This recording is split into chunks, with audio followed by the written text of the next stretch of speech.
감사합니다. 방금 전 이상주 팀장님께서 간략히 소개를 해주시면서 국경을 왔다 갔다 한다고 이렇게 말씀해 주셨는데, 제가 2010년에 서울대학교에서 정년을 했습니다. 그리고 나서 곧장 북경대학교 사회학과에서 초빙교수로 매년 가을 학기에 강의를 하고 있습니다. 지난 2월 27일 날 귀국을 했습니다. 귀국하기 전에 오늘 이런 모임이 있으니 꼭 좌장을 해주십시오 라고 하는 부탁을 받고, 사실은 좀 어려운 사정이 있었지만 그걸 다 조정을 해서 통쾌하겠다 하고 오늘 이 자리에 섰습니다. 내일은 또 다른 일로 대만을 좀 가야지 되는 상황입니다.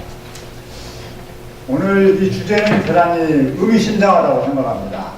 이상주 총장님께서 잘 말씀하셨지만 한국의 개조라고 하는 화두는 비단 현재의 촛불 정국이 안고 있는 어려움과 딜레마 또는 그것으로 상징되는 일종의 파국적인 이런 상황에 대한 대안 이상의 의미로 한국의 미래를 어떻게 새롭게 정립할 것이냐에 대한 어떠한 비전과 결의를 담고 있다고 생각합니다. 한국어 개조라고 하는 화두에 곧장 이어서 나오는 용어가 균형입니다. 오늘날 우리 사회에서 균형과 화해를 부정할 사람은 없을 것입니다. 그러나 우리의 현실은 비단 정치적인 현실만이 아니고 경제적인, 사회적인, 이념적인 각 세대, 지역 여러 가지 측면에서 한국 현실은 아직도 균형이나 화해, 협력 또는 요즘 많이 이야기하는 협치 이런 정신보다는 근본적으로 힘을 가지고 있는 집단들의 대결, 양극 대결 이것으로 특징되고 있다고 생각됩니다.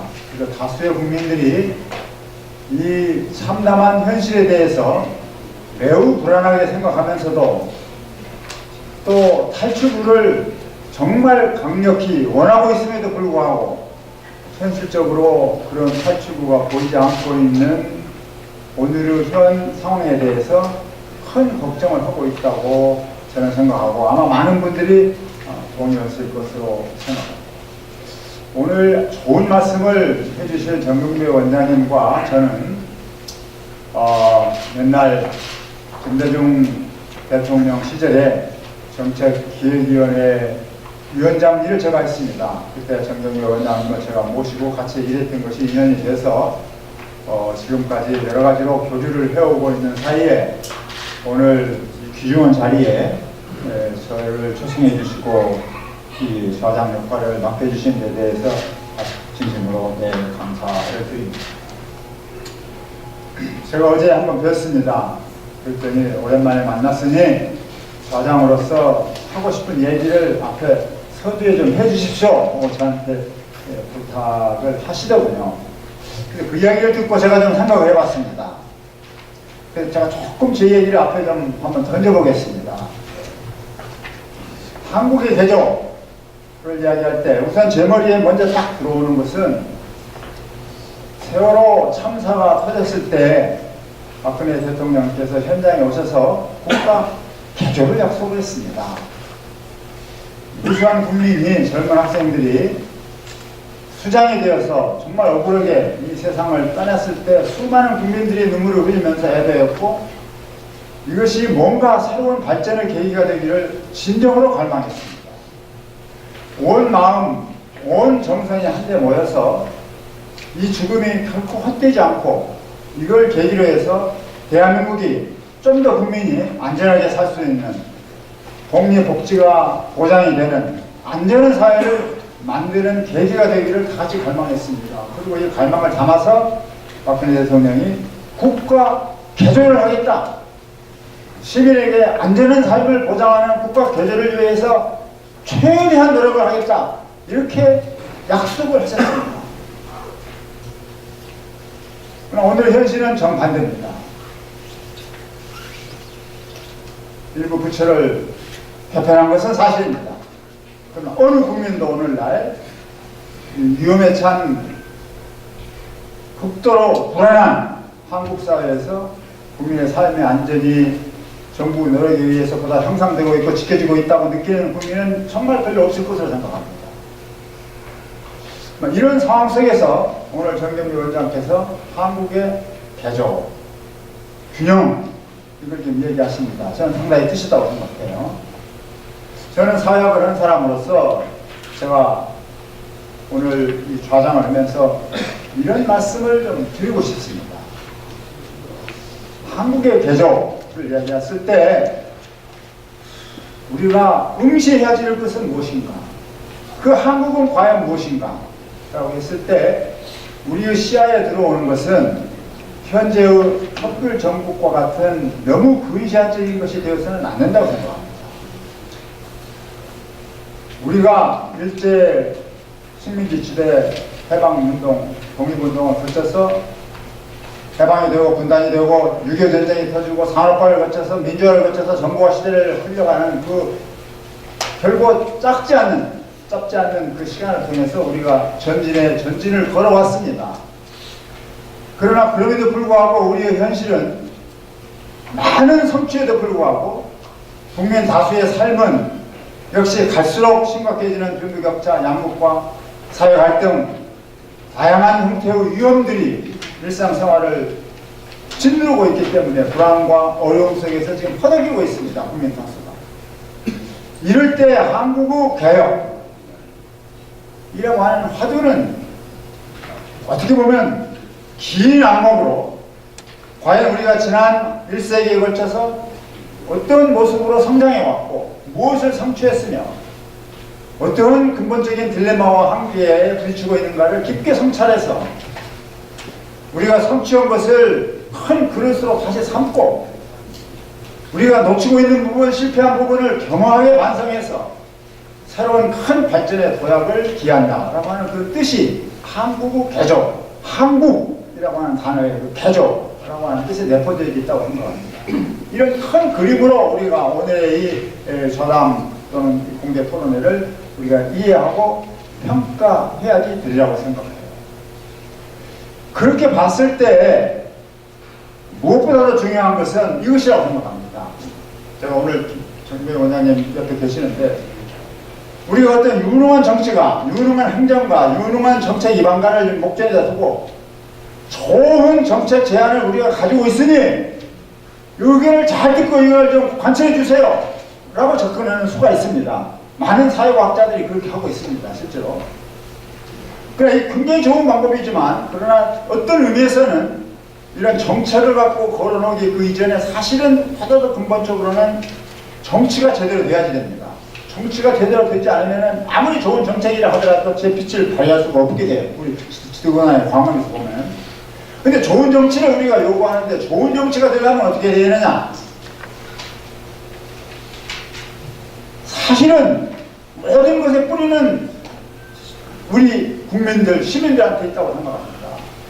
따라서 시민들이 새로운 어떤 문제의식을 가지고 참여를 하고 발언을 하고 의사를 모으고 합의를 하고 해서 그 밑으로부터 올라오는 어떤 힘을 가지고 정치인을 움직이고 정당도 움직이고 국가도 움직이고 그래서 뭔가 그 새로운 원동력이 밑으로부터 계속 올라올 수 있는 어떤 그런 사회를 만드는 것이 진정으로 활력 있는 사회를 만드는 길이 될 것입니다. 우리는 그동안에 여러 번 좋은 경험을 했습니다. 제 자신이 경험한 바에 의하면 80년대 우리는 많은 급격한 사회 변동 과정에서 엄청난 혼란과 갈등을 겪었습니다. 중산층과 민중이 서로 대립되면서 여러 가지 이념 갈등도 나오고 사회가 대단히 혼란스럽다고 하는 진단이 끊이지 않았어요. 그러나 그럼에도 불구하고 우리 사회는 중산층이면서도 민중적인 정체성을 포용하고 민중 가운데서도 중산층으로 진입하는 새로운 근대적인 세력이 막 성장해서 이 세력들이 사회적인 중심을 잡고 사회 통합을 이끌고 민주화를 이끌고 그렇게 해서 우리 사회가 혼란을 극복하면서 드디어 민주화, 정부화 이 과정을 성취시켰습니다. 그 가장 근본적인 동력이 사회 안에서 어디서 오느냐라고 했을 때 저의 판단에는 바로 그것이 우리 사회의 중민에서 온다 하는 판단을 가지고 80년대 중반부터 저는 열렬히 공적인 사회적인 논쟁을 시작했습니다. 중산층이면서도 민중적인 정체성을 가지고 있는 집단, 민중이면서도 중산층으로 올라가고 있는 이 근대적인 집단이 우리 사회의 역동적인 경제발전 과정에서 계속 성장해서 우리 사회 각 부분에 들어가고 있다. 이게 중요한 활력이고 그것에 근거해서 우리는 만약 발전한다고 하면은 결코 급진혁명도 아니고 그래서 결코 보수 수구적인 그런 체제 유지가 아니고 순차적으로 점진적으로 앞으로 나아가는 민주화 과정이고 사회개혁 과정이다. 우리는 그 길로 향해서 가고 있다 라고 줄기차게 외쳤고 막 결과적으로는 그렇게 가는 듯 했습니다. 그게 그동안의 30년의 경험입니다. 그러나 오늘 우리는 다시 지금 위대한 애로에 봉착해 있습니다. 이 애로를 과연 어떻게 극복할 것인가 라고 하는 게 참으로 중요한 화두가 아닌가 그렇게 생각합니다. 제가 말이 좀 길어지고 있습니다. 제가 어제 촛불 집회를 한번 가봤습니다. 비가 왔습니다. 많은 사람들이 나왔어요. 태극기를 든 시민 세력과 촛불로 상징되는 시민 세력이 서로 대결하는 양상을 보였습니다. 그러나 결코 충돌은 일어나지 않았습니다. 연단에서 나오는 목소리는 대단히 자극적인 것들이 많았습니다. 선정적인 게 많았어요. 그러나 막상 현장에서 본 시민들은 서로 섞여 있었지만 결코 싸우지 않았고 서로 공존하면서 평화적으로 썩 돌았습니다. 저는 이런 걸 느낍니다. 우리 사회도 정치인이 또 정치가 정당이 중심에 대해서 또는 이념 집단이 중심에 대해서 사회를 계속 양극화시키고 서로 대결시키지만 그러나 근본적으로 국민들 사이에 있어서는 어떤 평화가 유지되고 있다. 여기에는 어떤 공통분모가 있다. 공통의 잠재력이 있다. 이 잠재력을 우리가 어떻게 잡느냐. 이게 앞으로 굉장히 중요한 화두다. 그 잠재력이 어디서 나오느냐. 이것을 우리가 앞으로 잡아야 되는데 그 중요한 화두는 사실은 오랜 역사 속에 우리가 같이 공유하고 있는 어떤 공감의 세계, 공감의 질서를 정말 잘 파악을 해서 그 힘으로 정치를 개혁하고 사회를 움직이고 개혁하고 하는 그런 운동으로 가야지 된다라고 하는 생각을 많이 했습니다. 그리고 거기에 대해서 제가 좀 약간의 준비를 해왔습니다만은 제가 너무 많이 얘기를 하는 것은 좀 그렇고 일단 여기서 오늘 제 이야기를 끝내겠습니다. 단지 저는 이거 하나를 강조합니다. 우리의 비전은 훨씬 방대한 것입니다. 그리고 이 방대한 우리의 비전이라고 하는 것은 한마디로 말하자고 하면은 지난 해방 이후에 70여 년 과정 또는 또 길게는 100년에 걸친 우리의 근대화 과정이 스스로 발전시킨 육성시킨 새로운 발전의 원동력이 지금 우리 사회 안에 많이 들어가 있으니까 그런 원동력을 잘 결합시켜서 그 시민적인 힘으로 어떤 정치권이나 정당에 너무 의존하지 않고 그 시민적인 힘으로 우리가 앞으로 나아가는 새로운 발전의 길을 여는 것, 그런 의미에서 지난 근대화를 넘는 새로운 차원의 어떤 근대, 새로운 차원의 발전, 이렇게 나아가는 것이 아마도 현재 우리가 직면하고 있는 이 현재의 난관을 꿰뚫고 또 미래를 바라보는 좋은 시각이 아닐까 그런 생각을 해봅니다.